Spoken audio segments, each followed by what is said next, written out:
पुरी की राजा ने एक अजीब सा स्वप्न देखा। स्वप्न में भगवान जगन्नाथ दर्द से कराह रहे थे।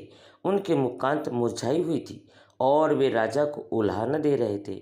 मेरी माँ को मंदिर के द्वार से लौटाया गया। वो मेरे लिए औषधि लाई थी, पर तुम सबने उसे अपमानित कर दिया। अब मेरा पेट दुख रहा है। क्या आपने कभी सुनी है ऐसी कहानी जिसमें भगवान खुद अपनी माँ के लिए रो पड़े? वीडियो को ध्यान से देखें। अंत में आपके लिए एक सवाल है। राजा हड़बड़ाकर नींद से जागा, पसीने से तरबतर। भगवान की माँ कौन हो सकती है?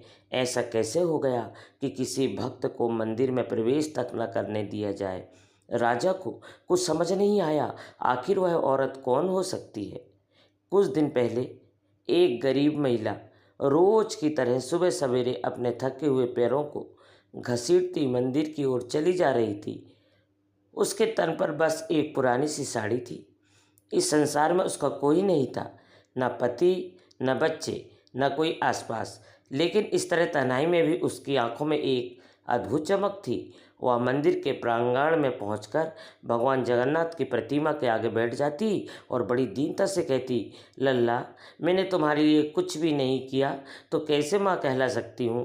प्रत्येक भोर उसकी पूजा उसकी आंखों से झरता माँ का स्नेह एक अनूठी भक्ति का परिचय देता था।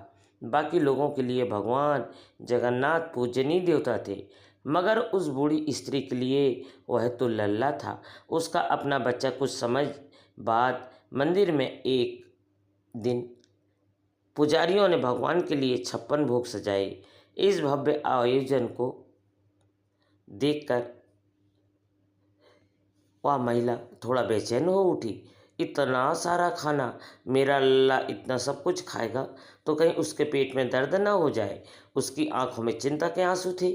उसे याद आया कि उसकी माँ अपने पेट दर्द होने पर उसे नीम का चूर्ण खिलाया करती थी। मन में वादा किया, कल मैं भी अपने लल्ला के लिए नीम का चूर्ण बनाऊंगी। रात के अंधेरे में उस महिला ने अपनी कुटिया के बाहर से नीम की टहनियाँ इकट्ठी करी और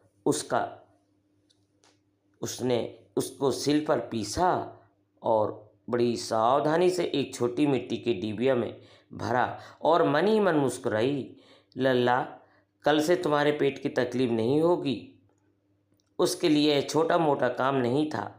माँ हमेशा अपने बच्चों का भला चाहती थी और वह हमेशा उसे तसल्ली थी कि उसने अगले दिन वह अपने लल्ला के लिए कुछ कर पाएगी। और अपने हाथों में वही छोटी डिबिया थी, लेकिन द्वार पर तैनात सैनिकों ने उसे रोक लिया। उनमें से एक ने सख्त लहजे में पूछा, यह मिट्टी की डिबिया में क्या है? वह कांपते स्वर में बोली, यह नींबू का चूर्ण है, मेरे लल्ला के लिए। उन्हें इतने तरह के मिष्ठान चढ़ते हैं ना, कहीं उन्हें पेट दर्द ना हो जाए। सैनिकों को उस पर हंसी आ गई। एक ने कठोरता से कहा, पागल हो गई हो क्या? भगवान को ऐसी कड़वी औषधि की जरूरत नहीं कहते हुए उसने डिबिया अपने हाथ में ले ली। चूर्ण जमीन पर बिखर गया। महिला के दिल के टुकड़े भी मानो उसी चूर्ण की तरह धूल में मिल गए और कुछ न बोली। सिर झुकाए आंसू पोंछती कुटिया लौट गई। अगर इस दृश्य ने आपके दिल को छू लिया हो तो अभी इस वीडियो को लाइक कीजिए और कमेंट में लिखिए, जय जगन्नाथ। इधर राजमहल में राजा भगवान जगन्नाथ का स्वप्न देख चुकने के बाद चिंतित बैठे थे। वे जानते थे कि ऐसा स्वप्न यूं ही नहीं आता, निश्चित ही कोई गंभीर बात है। उन्होंने तुरंत अपने मुख्य प्रहरी को बुलाया। नगर भर में ढूंढो उस वृद्धा को जो भगवान को लल्ला कहती है। वह कहाँ रहती है, क्या चाहती है, सब पता लगाओ। मुझे शीघ्र समाचार चाहिए। क्या मैंने या मेरे लोगों ने अनजाने में भगवान के लिए किसी प्रिय भक्त का अपमान कर दिया? पता चला कि पिछले ही दिनों मंदिर के बड़े द्वार में एक वृद्धा हाथों में एक छोटी मिट्टी की डिबिया लिए खड़ी थी। उसे रोक लिया गया और डिबिया को जमीन पर फेंक दिया गया। चूर्ण धूल में मिल गया और वह रोती हुई लौट गई। तभी से यह कहीं दिखाई नहीं दी। सैनिकों ने यह बात राजा को बताई तो राजा के चेहरे पर पश्चाताप छा गया। तो वह हमारी गलती थी। भगवान ने स्वयं संकेत दिया था। उनकी माँ का दिल टूट गया है। राजा कुछ देर मौन खड़े रहे। खिड़की के बाहर देखा, सूरज धीरे धीरे उग रहा था, जैसे खुद भगवान भी इस भूल का प्रायश्चित चाहते हो। मंदिर की घंटियां दूर से सुनाई दे रही थी, पर आज उनमें उल्लास नहीं था। एक माँ की चुप्पी, एक ईश्वर की पीड़ा और एक राजा का पश्चाताप, तीनों जैसे सन्नाटे में गूंज रहे थे।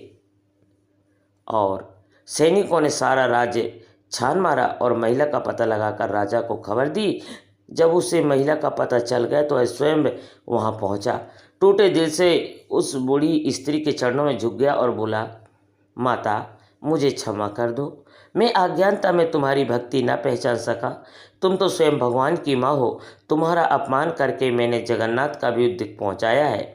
महिला की आंखों पहले तो विस्मित हो से फटी, फिर आंसू झलक उठे। वह बोली, मुझे तो अपने लल्ला की फिक्र थी। मैंने उनके लिए नीम का चूर्ण बनाया था। सैनिकों ने मेरी डिबिया फेंक दी।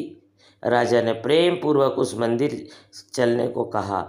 इस बार मंदिर के द्वार पर फूल बिखरे गए। सैनिकों ने आदर से रास्ता दिया और पुजारियों ने महिला को विनम्रता से अंदर आमंत्रित किया। महिला ने दोबारा नीम का चूर्ण बनाया और उसे भगवान जगन्नाथ के चरणों में अर्पित किया। कहते हैं यही दिन उस परंपरा की शुरुआत बना जब से भगवान जगन्नाथ को 56 भोग के बाद नीम का चूर्ण अर्पित किया जाने लगा। लोग उसे लिंगी माता के नाम से पुकारने लगे। उनकी भक्ति और माँ का स्नेह पूरे नगर में गूंज उठा। इस तरह एक माँ का निश्चल प्रेम और एक भक्त की अनन्य भक्ति ने स्वयं भगवान को भी झुकने पर मजबूर कर दिया। आज भी यह कथा हमें याद दिलाती है कि प्रभु के सन्मुख धन दौलत से ज़्यादा निस्वार्थ प्रेम और समर्पण का स्थान होता है। जब हम हृदय से उनको पुकारते हैं तो वो हमारी हर व्यथा सुनते हैं। तो दोस्तों, अब आज के सवाल का समय है। देखते हैं आपने इस चमत्कारी कहानी को कितना ध्यान से सुना।